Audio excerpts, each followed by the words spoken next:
Today we're doing section 3.4 and this is our second day in this section.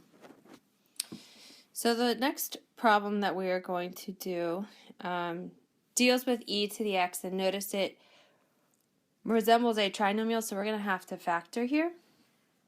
And we know that our first step for factoring is always multiply a times c. So that means we're looking for something that multiplies to be e to the negative 3 2x. And it has to add to be a negative 2e to the x. So we're definitely dealing with a 3e to the x and an e to the x. We just need to decide which ones are positive, which ones are negative. So because it has to add to be a negative 2, we're going to put the negative on the 3.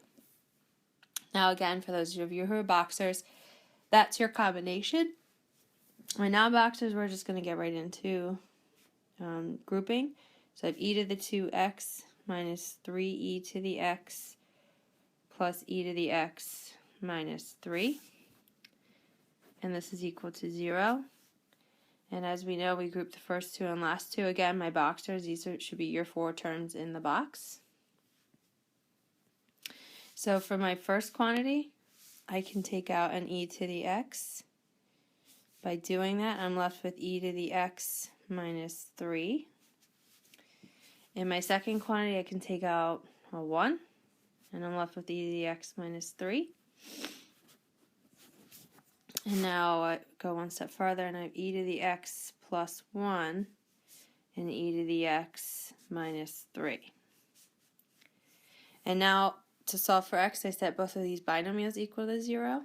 So my two statements are e to the x equals negative 1, and e to the x equals 3. And the problem on the left-hand side is I can never raise e to a power and get a negative result. So this answer is definitely tossed out.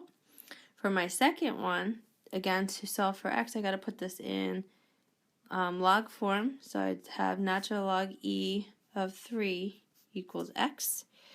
So you could leave it as ln of 3, or you could type it in the calculator and get an approximate answer, which is 1.10. So that's the first one we're going to go over.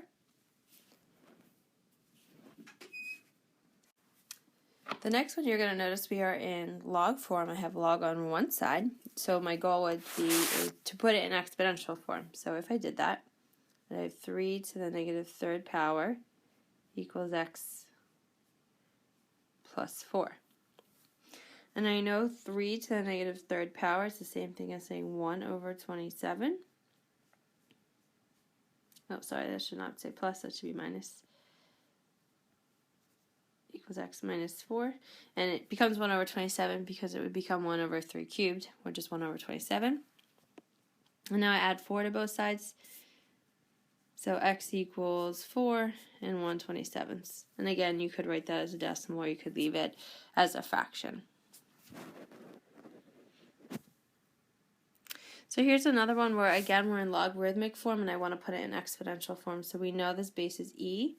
So I would say that this is e to the 1st power equals the square root of x plus 4. To get rid of the square root, I would square both sides. So the left-hand side becomes e squared equals x plus 4. And then I would subtract 4 from both sides. So x equals e squared minus 4. And if we wanted an approximate answer, we would get 3.39. And again, you would raise e to the 2nd power, close parentheses, and then subtract 4. So that's two examples where we have log on one side. Here I have 2 logs on one side, so before I can put it into exponential form, I need to do some condensing. Because there's a plus sign in between the 2 logs, we condense with multiplication. So this will become x times the quantity of x minus 7. So we will have to distribute. So I have log base 2 of x squared minus 7x equal to 3. And now that I've condensed it, I put it in exponential form. So I have 2 to the 3rd power equals x squared minus 7x. This will equal 8. And in order to solve a problem like this, we have to factor, so I need to move that 8 over. So I'm dealing with an x squared minus 7x minus 8.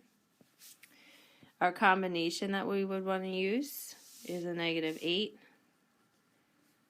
and a positive 1. So it's going to factor down to be x minus 8 and an x plus 1 equal to 0. So I get x equals 8 and I get x equals negative 1. Now, in a problem like this, you do have to go back and check and plug it in because sometimes it'll give you an undefined answer. So to check, I'm going to go on the next screen and I check again, we're checking an 8 and a negative 1. So I need to check 8 and I need to check negative 1.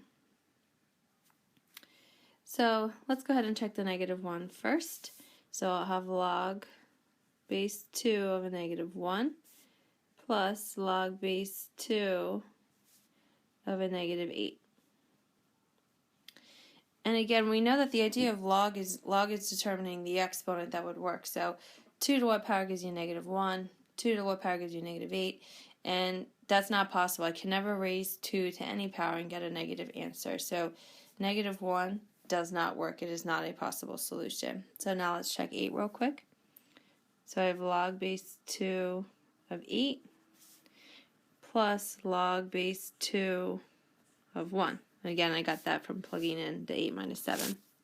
So log base 2 of 8 is 3. And 2 to the 0 power is 1. So 3 plus 0 is 3. And notice the problem is equal to 3. So that checks out. So that's going to be our last one for today. We're going to do some more practice on this tomorrow.